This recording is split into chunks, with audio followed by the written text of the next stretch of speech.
Welcome to the Lechtich Parsha podcast, where we delve into the Torah's timeless wisdom and uncover uplifting and empowering lessons tailored to the challenges of our generation. A guten Erev Shabbos, Parshas Boy. I hope you're doing well. I hope you had a wonderful week. This week's shir is sponsored by Dr. Jeffrey and Mrs. Chani Kamenetsky of Wesley Hills, New York, in the Schus Ili Neshama of Leah Bas Yehuda and Shloimal'e ben Yosef. May the Neshamas have an aliyah. Additionally, we'd like to thank our corporate sponsors, the Hassan Zaltz Law Firm, Bluestone Brokerage, and Meridian Senior Health. If you're looking for a way to spread Torah in honor of a loved one or in merit of a refuah shleima or whatever it may be, here's a great opportunity to sponsor the publication, to sponsor the podcast, which Baruch Hashem is seen by many. All you have to do is reach out to 845-367-2959. We will definitely find something, Piacezner Hashem, that will fit in your budget, that will fit within your requirements and needs. So pick up the phone, give us a call, and let's make this happen. So in this week's Parsha, Parshas Boy, we continue and conclude the 10 Makkos, how Mitzrayim was smote with all different sorts of terrible plagues, how Paro's heart was hardened every single time until finally Makkos Becheres, he relented, and Klal Yisrael was zeiche to Kriyas Yamsuf. The pasuk tells us in Perek Yud Aleph, pasuk Beis and Gimel, Daber ba be'oznei ha'am v'yishalu ish meisr eyu v'isha meisr usa klei chesed v'klei zav. Tell the people, Hashem is telling Moshe Rabbeinu to tell Klal Yisrael to borrow each man from his fellow and each woman from her fellow objects of silver and gold. V'yiten Hashem es chen ha'am be'einei Mitzrayim. Hashem will grant the people favor in the eyes of Egypt. Gama ish Moshe gadol ma'od be'eretz Mitzrayim be'einei avdei Pharaoh v'einei ha'am. And Moshe himself was much esteemed in the land of Egypt among Parai and among the people. So what was going on over here was on Leil Yud Dalet of Nisan, on the eve of the 14th of Nisan, immediately following the plague of darkness of Choshech, Moshe Rabbeinu received a prophecy regarding the upcoming Makkah of Makkos Becheres. And Moshe Rabbeinu was told that in his fulfillment to the promise he made to Avraham Avinu, the Bris Ben Besarim, that all the Jews will permanently borrow silver and gold vessels from their Egyptian oppressors. This all happened in Perek Yud Aleph, and as we turn a Perek later to Perek Yud Beis, the pasuk tells us that this directive actually became a reality, as the pasuk tells us in Perek Yud Beis, pasuk Lamed Hey, Ubnei Yisrael asu kidvar Moshe. This actually happened. Vayishalu miMitzrayim klei chesed u'klei zav u'samalis. And Klal Yisrael borrowed from the Egyptians objects of silver and gold and clothing. These psukim seem very innocent, seem like there's nothing earth-shattering going on in them, nothing hidden, nothing that's going to catch us off guard. But asks the Vilna Gaon a startling, puzzling kasha. Says the Vilna Gaon, look at the words of the pasuk. Back in Perek Yud Aleph, the pasuk says, Daber no ba'oznei ha'am. This is going back to the stage when it was just a prophecy, when Hashem was telling what's going to happen. Hashem said, Vishalu ish me'isri ehu, v'isha me'isri uasa, klei chesed v'klei zav. That each man will borrow from his fellow Egyptian these vessels, and each lady, each woman, will do the same from her fellow Egyptian. Frak the Vilna Gaon, Re'ehu, the Egyptians who are friends. This is the term, this is the description, this is the relationship we have with our tormentors, with our oppressors, with the people that bathed in the blood of our infants, with the people that all they wanted is to annihilate us, is to destroy us, wipe us off the face of the map. How is it possible that the Torah refers to the Mitzrim as Re'ehu, as our fellows? If the emotional aspect of this question isn't compelling enough, the Gaon backs up this question from the Gemara in Bava Kama, Daf Lamed Zayin Amud Beis. The Mishnah over there learns out from the pasuk of Shorei Ehu, which means the ox of your friend, that liability for damages caused by one's ox applies only if the damages are done to the ox of another Jewish-owned ox. However, the Mishnah says, if the ox is owned by a Gentile, by a Goy, then the Yid is exempt. If his ox goes and gores a Gentile-owned ox, then we learn out from the pasuk of Shorei Ehu, which means the shor of our friend, of our fellow, that specifically to that kind of person, to Re'ehu, only then is one liable to pay. However, if it's not Re'ehu, if it's not our fellow, if it's not one of our own kind, if it's not another Yid, one is pater, one is exempt from payment. So not only is it an emotional kasha, Frek the Vilna Gaon, we see in the Gemara in Bava Kama, halachically, a guy doesn't have the status of Re'ehu. A guy is not considered our fellow. So coming back to our question, how could it be that the Torah refers to the Mitzrim who we were going to borrow these vessels and clothing from, how are they referred to as Re'eu? Obviously the Torah isn't contradicting itself. So if so, there must be a different understanding. There must be a different pshat in the psukim. Says the Vilna Gaon, a Gaonish pshat, mamish, an incredible genius insight that definitely would be overlooked and not apparent from the basic reading of the psukim. But as you'll see, this has to be the pshat. Says the Vilna Gaon that in Parakid Aleph, in the prophecy stage, when Hashem was telling Moshe Rabbeinu what's going to happen, Vishalu ish me'esrei ehu. Indeed, it was not referring to the Mitzrayim. Hashem wasn't telling Moshe Rabbeinu that you're going to go ahead tomorrow and borrow from the Egyptians. That can't be, because the Egyptians, the oppressors, the tormentors, they are not our friends, as we've seen from the Gemara and Bava Kama as well. Rather, says the Vilna Gaon, the pshat is, Vishalu ish me'esrei is referring to one man from his fellow friend, from another Yid. Even in the situation that Klal Yisrael was in, they had to find some act of kindness, some act of chesed, that they'd be able to bestow on their friend. Why?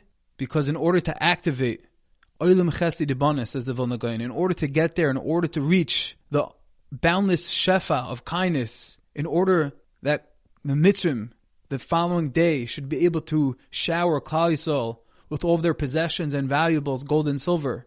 In order for that to happen, first Klal Yisrael, the Jews themselves, had to make the first step, had to make the first move. And that was going to be with their own acts of kindness, their own acts of chesed. So Hashem said 24 hours prior to the actual event, to the actual Yetzias Mitzrayim, Hashem said, right now is the time. Vishal ish me'esrei, each man to his friend, each lady to her friend.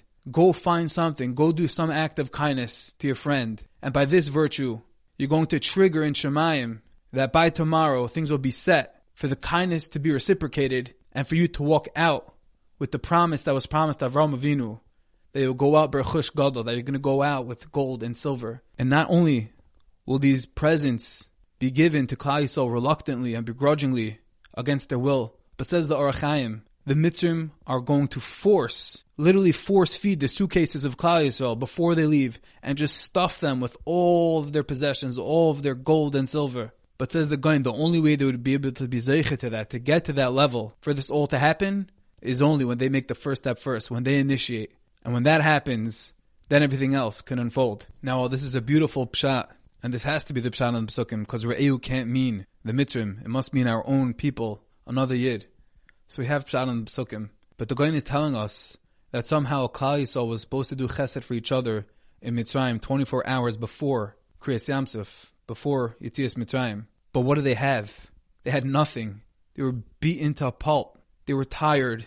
They were bent out of shape. They were tortured.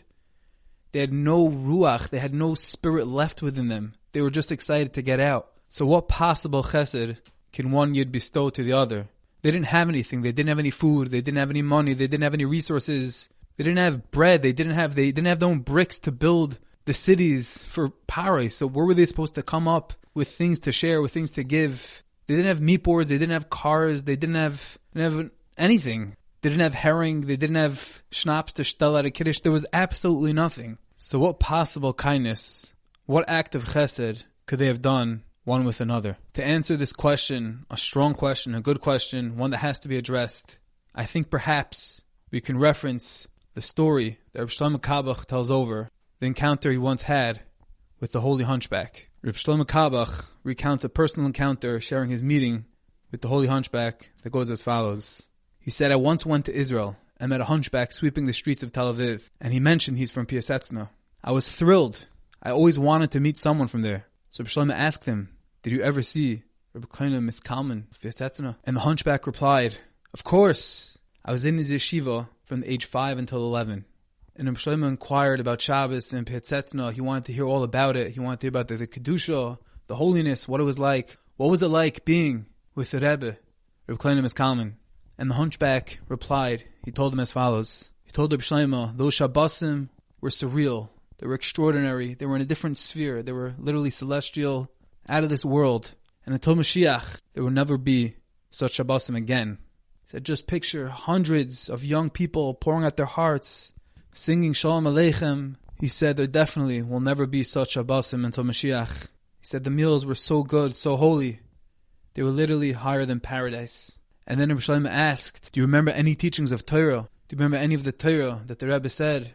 And the street cleaner said, after being in Auschwitz for so many years, you don't remember much. But one thing stands out. He said the Rebbe would speak between the courses, between the fish and the meat and the dessert, and after and before the meal. And after each speech, the Rebbe would always conclude with the following. He said, Kinderlach, gedenk schon, the größte Sache in der Welt is to tut für jenem a tova. My dear children, always remember the greatest thing in the world is to do a good deed for another. And he would say this over and over throughout the meal. And of course, the war happened. The street cleaner carried on. And he recounted that he lost everything in Auschwitz. He lost his entire family. He lost his Rebbe. He said, I had mamish nothing.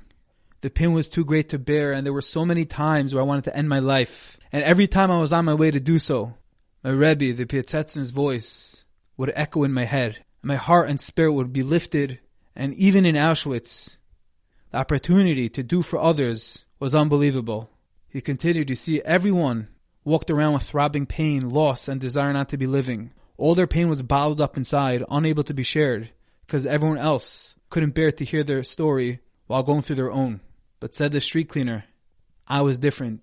I knew this would be an opportunity where I can fulfill my Rebbe's words, where I can fulfill his directive. And when these people, with the heavy hearts, with the pain and brokenness on their face, literally palpable, he said they would come to me, I would welcome them, I would invite them to talk, and I would just sit and listen to the pain and loss of others despite my own at a 10 or 11 years old. And this invigorated me and filled me with purpose to live until that feeling dissipated. And then I'd want to end my life again. And then again, like a vicious cycle. Just as I would do that, I would hear my Rebbe's voice echo again in my mind, and I would lift myself up again and go find other things that I can do for others. That's how I lived my life in Auschwitz through the war. And finally I ended up in Tel Aviv. I came to the shores of Israel. I came to Tel Aviv all alone, knowing I lost everything and I had literally nothing. The pain was often too great to bear. And he continued, I would go to the beach, to the shore of Tel Aviv, trying to end my life. And my feet were all the way in the water until once again, my Rebbe's voice echoed in my mind. Heilige Kinder, the größte Sache is to tut a teva für jenem. The greatest thing possible is to do for Yenim, to do for your fellow Jew. And he said, although the Nazis took everything away, killed my family, killed my friends, killed my Rebbe, tortured me, beat me into a deformed hunchback, and I literally have nothing. But as long as I come back to clean the streets, a place where I can constantly do for others, they will not win. For I am doing the greatest thing possible. That's the end of the story. That's the story of the Holy Hunchback. And I believe that its message is so powerful, so potent, it's so relevant.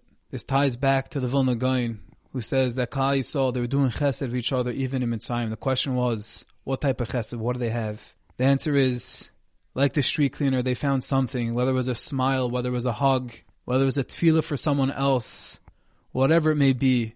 But the objective is tut for yenim atova. There's an infinite amount of ways to do for others. It doesn't have to be with money. It doesn't have to be with objects. It doesn't have to be with doing anything. It can be with a silent prayer.